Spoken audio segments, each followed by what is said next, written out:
gore rinera kudyiwe rinopisa tiri mugore rekungangurwa kudaro aiwa kuchangangurwa vanhu ende kucharuza vanhu kuchachema vanhu ndo masituations atiri kusangana nawo handiti.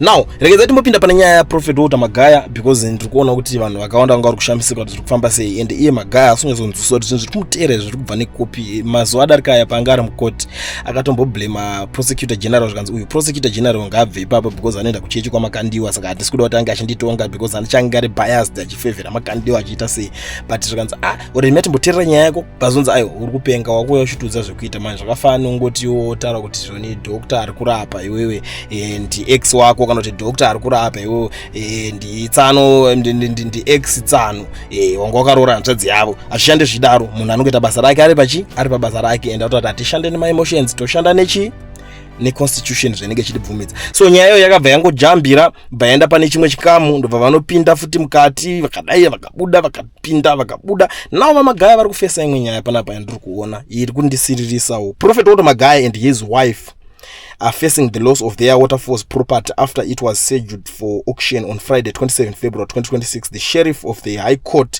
has appointed Graham and Douglas Real Estate to conduct the sale. Magaya, together with his wife and their company Planet Africa Private Limited, has been embroiled in a legal battle with Getbacks Microfinance Bank over an outstanding debt now exceeding $500,000. The property in question is the remainder of stand 166 of Prospect situated in the Salisbury district, measuring 3,23 hectares. The property is commonly known as 166 Smart Road Prospect, Harare. It includes a 6-bedroom house with a lounge and dining room as well as staff quarters. The premises are fully secured, being fenced, walled and gated.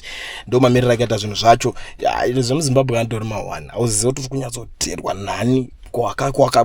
One thing chanogara nchiudza vanhu laro muZimbabwe kuna umwe vanhu vasingaomerwe musoro uchiziva Zimbabwe maranirwo enoitwa because vanotanga kukuteera kubva kwokutanga, vanotanga kukuteera kubva kwakapfumira kwacho kwakaitira mari kwakatora zvikwereti kwakatora zvimbadzo vadega vachikutsoma one kudeso chakati ndechedu tikuchida takakuitisa mari chakati ndechedu tikuchida iwewe wakazoita mari kupi wakazoda iso wakakwereta ningi papa wakarova ningi mbama kuti uite mari wakatsikirira ningi wakazowina tenda rakadai so zvanga zvisiri pamutemo mwana akadai so ari kuzoti iwewe wakazorara naye saka yato chimrepi chimba whatever zvinenge zvichitaurika muZimbabwe. But I feel sorry for Magaya, honestly speaking, because Magaya ane hombewo dzake dzaanenge achivhura behind the scenes, behind the closed doors. Nyaya iripo ndeyekusazokuda kuenda kunogwadama madhara aya kuti ndazvinzwa ndakanganisa ndabhayiza saka ndoita sei vakuru kuti ndinge muchita se muchindiregerera hapasina hakuchasvikike dhoo racho kana richinge ravharwa amene unonga wakunzi kuda kushandisa chimen of God here uda kuita sei what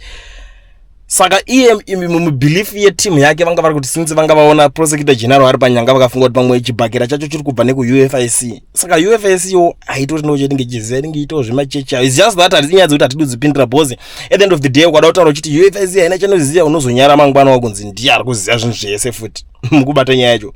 Saka nyaya dzese idzodzo dzinonetsa dzinenge dzichiitika but for now ngatimbozivisana izvozvo ndo zviripo paground buri yeZimbabwe. Zvakakosha kuti ndingokuudza nyaya iri kuitika kuti Magaya imba yake iri kufanirwa kunge ichinotengeswa mangwana ndo zvikutaurwa nenyaya yekuti ane chikwereti chake $500,000 plus. zveZimbabwe vanokusiya uchipfuma uzotera zvikutorera futi pakaipa. Kulian TV team asi vanhu vachishamsika. Kulian TV haichatsika saka subscribe wozolaika nechawana zvisapana chichazosha. Everybody say Kulian yeah.